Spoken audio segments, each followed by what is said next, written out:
മദ്യപിച്ച് വാഹനമോടിച്ച 2 പേരെ ഇടിച്ചുകൊന്ന പ്രായപൂർത്തിയാകാത്ത പ്രതിക്ക് ജാമ്യ വ്യവസ്ഥയായി ഉപന്യാസ രചന നിർദ്ദേശിച്ച ജുവനൈൽ ജസ്റ്റിസ് ബോർഡ്. പൂനെയിലാണ് സംഭവം. പ്രതി 15 ദിവസം ട്രാഫിക് പോലീസിനെ സഹായിക്കണം.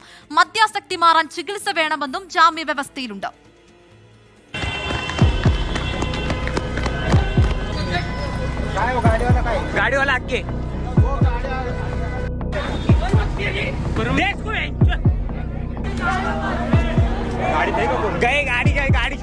ഇന്നലെ പുലർച്ചെ 2:30യോടെയാണ് പുനെയിൽ കോടികൾ വിലയുള്ള പോർഷെ കാർ ബൈക്കിലിടിച്ച് 2 സ്ത്രീകൾ കൊല്ലപ്പെട്ടത്. വണ്ടിയോടിച്ച 17-കാരനെ നാട്ടുകാർ സ്ഥലത്ത് വെച്ച് തന്നെ പിടികൂടി. രാത്രി പബ്ബിൽ പോയി മദ്യപിച്ച് ലക്കുകെട്ടായിരുന്നു പ്രതി വാഹനം ഓടിച്ചിരുന്നത്.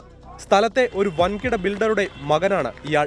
അറസ്റ്റിലായി 15 മണിക്കൂറിനുള്ളിൽ തന്നെ ജുവനൈൽ ജസ്റ്റിസ് ബോർഡ് പ്രതിക്ക് ജാമ്യം നൽകി. അതിലെ വ്യവസ്ഥകളിൽ ഉപന്യാസ രചനയും ഉൾപ്പെടുത്തി.